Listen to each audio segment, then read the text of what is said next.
अस्सलामुअलैकुम वरहमतुल्लाहि वबरकातुहू। हज़रात नाज़रीन, आज मैं आप हज़रात के पेश खिदमत सौदागर और जिन का वाक़या लेकर आपके सामने हाजिर हुआ हूँ। हज़रात नाज़रीन, पहले ज़माने में एक नौजवान सौदागर था जो बड़ा दौलतमंद था। एक मरतबा वो किसी काम के लिए सफर कर रहा था। रास्ते में एक सायादार दरख्त देखकर जरा सुस्ताने को बैठ गया और खाना खाने लगा। अभी खाने से फारिग नहीं हुआ था कि हैतनाक शक्ल का जिन हाथ में तलवार लिए सख्त गजब और गुस्से की हालत में नमदार हुआ और कहने लगा कि तूने जो खजूर की गुठलियाँ फेंकी है ना, उनमें से एक गुठली मेरे लड़के के सर पे लग गई, जिसकी वजह से वो मर गया। अब मैं तुझे इस इंतकाम में कत्ल कर दूंगा। चुनांचे सौदागर बहुत घबराया, जिनसे कहने लगा आप मुझे 1 साल की मोहलत दे दीजिए ताकि मैं अपनी जायदाद और दौलत का इंतजाम कर लूँ और कर्ज खाओं का कर्जा अदा करूँ। चुनांचे साल गुजरने के बाद ठीक इसी जगह में हाजिर हो जाऊंगा, फिर आपको इख्तियार है, आप जो चाहे सजा दीजिएगा। जिन ने ये बात मंजूर कर ली, सौदागर अपने वतन को वापस लौट आया और सब हिसाब बेबाकी किया और बीवी बच्चों को समझाया। आखिर साल पूरा होने पर सबको रोता छोड़कर हस्बे वादा उस दरख्त के नीचे आकर बैठ गया।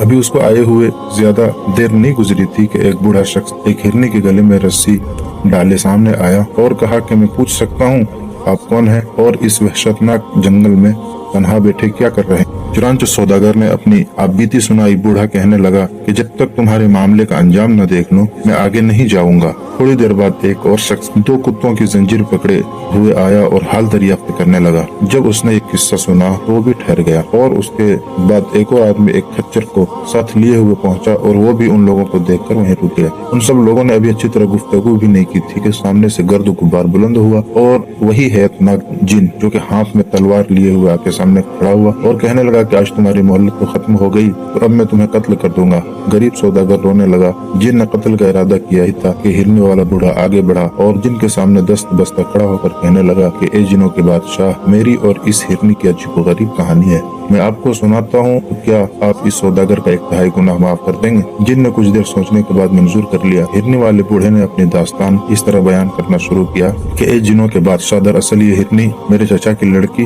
और मेरी बीवी है। अब से 30 साल या 40 साल पहले इसे मेरी शादी हुई थी। काफी मुद्दत गुजर जाने के बाद इसे कोई औलाद न हुई। आखिर में मैंने एक लोंडी खरीदी जिसके बतन से एक लड़का हुआ। 15 साल तक हम सब ऐश इशरत और आराम से रहते रहे। इत्तेफाकन उसी जमाने में उसी दौरान मुझे एक सफर पर जाना पड़ा। मैंने लड़के और लोंडी को अपनी बीवी के सुपुर्द किया और खुद सफर पे चला गया। लेकिन इस बदबख्त ने मेरे जाने के बाद शहर से बांदी को गाय और लड़के को बछड़ा बनाकर गवालियों के यहाँ बेच दिया। जब मैं वापस आया और उन दोनों के मुतालिक दरियाफ्त किया तो ये कहने लगी कि बांदी का तो इंतकाल हो गया और बच्चा मालूम नहीं कहाँ भाग गया। मैंने हर चंद तलाश किया लेकिन कोई पता नहीं चला। ये हाल देखकर मुझे बेहद सदमा हुआ, लेकिन सब्र के सिवा चारा ही क्या था। इसी इस्ना में ईद कुर्बानी भी आ गई और मैंने एक उम्दा गाय कुर्बानी के लिए खरीदी। उसने इत्तेफाक से वो वही गाय थी जो मेरी बीवी ने जादू के असर से बनाई थी। जिस वक्त मैं ज़बह करने लगा तो गाय की आंखों में आंसू आ गए और मुझे उस पर रहम आ गया और खादिमों से कहा कि उसे छोड़ दो और दूसरा जानवर ले आओ। लेकिन मेरी बीवी ने, जो दरअसल उसको जानती थी, मुझ पर जोर दिया कि अच्छी मोटी ताजी गाय है, उसको ज़बह कर दो। तुरंत मैंने उसको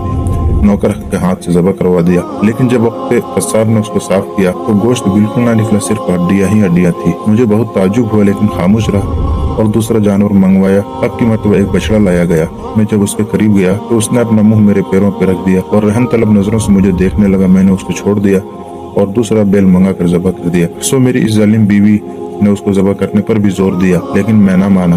चंद रोज बाद एक घूसी मेरे पास आई और कहने लगी कि मेरी लड़की शहर जानती है। जब मैं आपका बछड़ा जो आपने छोड़ दिया था वो अपने घर ले गया तो वो कहने लगी ये दरअसल जानवर नहीं बल्कि फला सौदागर का लड़का है और उसकी बीवी ने उसको शहर के जोर से बछड़ा बना दिया और उसकी माँ भी गाय बनाई गई थी जो ईद के रोज ज़बह कर दी गई। यह हाल सुनकर मेरा दिल बैठ गया और इतना सख्त सदमा हुआ कि मैं बयान नहीं कर सकता। खैर मैं उस वक्त पड़ोसी के घर आया और उस लड़की से कहने लगा कि बेटी, अगर तुम किसी तरह उसे दोबारा इंसान बना दो तो मैं तुम्हें इतनी दौलत दूंगा कि जिंदगी पर किसी मेहनत की जरूरत ना पड़ेगी। लड़की ने कहा कि मैं किसी दौलत की तालिब नहीं, लेकिन 2 शर्तें हैं। उनमें से एक ही है कि जब मैं आपके लड़के को इंसान बना दूं तो मेरी शादी उनके साथ मंजूर कर लीजिए।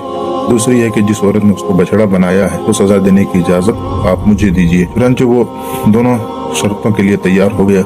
लड़की उठी और एक बर्तन पे पानी लिया, फिर उस पर कुछ पढ़ा और उस बछड़े पर छिड़का। फौरन ही बछड़ा इंसान की शक्ल में आ गया। मैंने अपने लड़के को सीने से लगाया और उसी वक्त उस लड़की की शादी उसके साथ कर दी। बाद में उस लड़की ने मेरी बीवी को फौरन अपने शहर से हिरनी बना दिया। तुरंत ये वही हिरनी है जो उस वक्त मेरे हाथ में है। इत्तेफाक से आज मैं इधर से गुजर रहा था कि इस सौदागर को यहाँ तन्हा देखकर उसके पास चला आया और उसके हालात सुनकर उसका अंजाम देखने को ठहर गया। आपने मेरी दर्द भरी दास्तान सुनी और उम्मीद है कि आप हस्बे वादा इस सौदागर का तिहाई कसूर माफ फरमाएंगे। जिन ने कहा, वाकई तुम्हारी दास्तान ताज्जुब खेज है और मैं इस सौदागर का तिहाई कसूर माफ करता हूँ। उस वक्त दूसरा शख्स जिसके साथ 2 कुत्ते थे आगे बढ़ा और कहने लगा, ऐ शाह जिन, मेरी कहानी इससे भी हैरतनाक है। अगर आप इस सौदागर का तिहाई कसूर माफ करने का वादा करें तो मैं अपनी कहानी अर्ज करूं। जिन ने कहा कि अगर वाकई किस्सा अजीब हुआ तो मैं इसका एक तिहाई कसूर जरूर माफ करूंगा। चुनांचे वो दूसरा शख्स अपना किस्सा बयान करने लगा। हजरत नाजरीन, अगर दूसरा किस्सा आप चाहते हैं कि दूसरा किस्सा आपके सामने पेश किया जाए, लाया जाए, तो आप जरूर इस चैनल को लाइक करें, सब्सक्राइब करें और कमेंट बॉक्स में लिखें